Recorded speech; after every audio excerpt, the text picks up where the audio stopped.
Hadi kufikia mwezi Machi 2025, serikali kupitia wadau mbalimbali imewezesha jumla ya shule za sekondari 216 kuhamia katika matumizi ya nishati safi ya kupikia, ambapo kati ya hizo shule za sekondari 146 zinatumia gesi ya LPG. Aidha, serikali kupitia REA inaendelea kutoa ruzuku ya ujenzi wa miundombinu ya nishati safi ya kupikia kwa shule nyingine.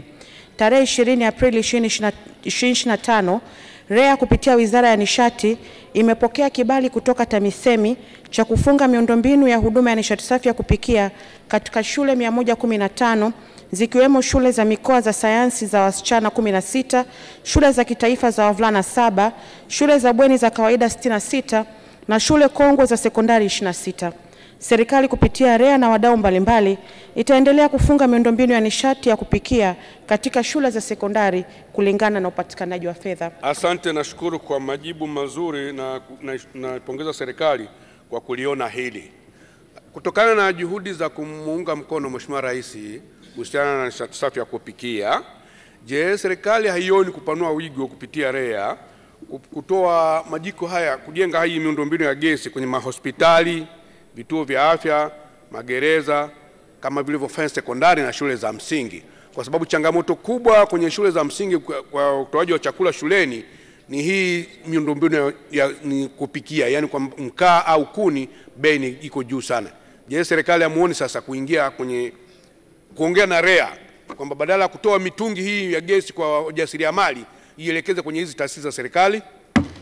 Tayari serikali inatekeleza mkakati huo. Kama mtakumbuka, Mheshimiwa Rais aliagiza taasisi ambazo zinalisha watu zaidi ya 100 ziweze kufungwa mifumo ya nishati safi ya kupikia, na tayari Wizara ya Nishati kupitia REA tumeanza kufanya hivyo. Tayari tunao mradi wa kufunga mifumo ya nishati safi ya kupikia kwenye jeshi la polisi, magereza takriban katika mikoa 24, jeshi la zimamoto pamoja na huduma za wakimbizi. Lakini hapa tunapoongea vile vile tunao mkakati na mradi tayari unaendelea wa kufunga nishati safi ya kupikia katika taasisi zilizopo chini ya Wizara ya Afya, hospitali za mikoa na za rufaa na za kitaifa takriban 21.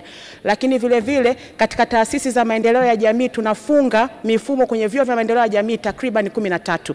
Kwa hiyo serikali inatekeleza mkakati huo kuhakikisha kwamba zile taasisi ambazo zinahudumia kuanzia watu 200 mpaka 100 na zenye watu wengi basi zinafungiwa mifumo hiyo, na tayari tumeshaona matokeo katika baadhi ya magereza. Kwa mfano, wameshapunguza gharama ya uendeshaji takriban nusu. Kwa mhakikishie Mheshimiwa Mbunge, mkakati unaendelea na tutaendelea kufanya hivyo hivyo kwa taasisi nyingi zaidi. Nataka kujua mkakati wa serikali, kuna mkakati gani wa kuhakikisha taasisi zote mpya ikiwemo shule, zahanati, vituo vya afya ambavyo vinajengwa vipya munafunga kabisa mfumo wa gesi badala ya kwenda kuhama baadaye kwa sababu ni gharama?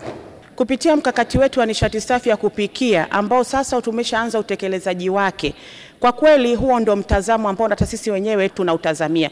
Nimhakikishie Mheshimiwa Mbunge, serikali tumejipanga kupitia ofisi ya Waziri Mkuu, lakini wenzetu wa mazingira na taasisi zote ambazo kwa pamoja tunashirikiana katika kutekeleza mkakati huu kuhakikisha yale maeneo ambayo tayari alishatolewa muongozo yanayotoa huduma za kijamii na yanayotumia nishati nyingi sana katika kupikia yanafungwa mifumo hii ya nishati safi ya kupikia. Kwa hiyo mkakati tunao na unatekelezeka vile vile.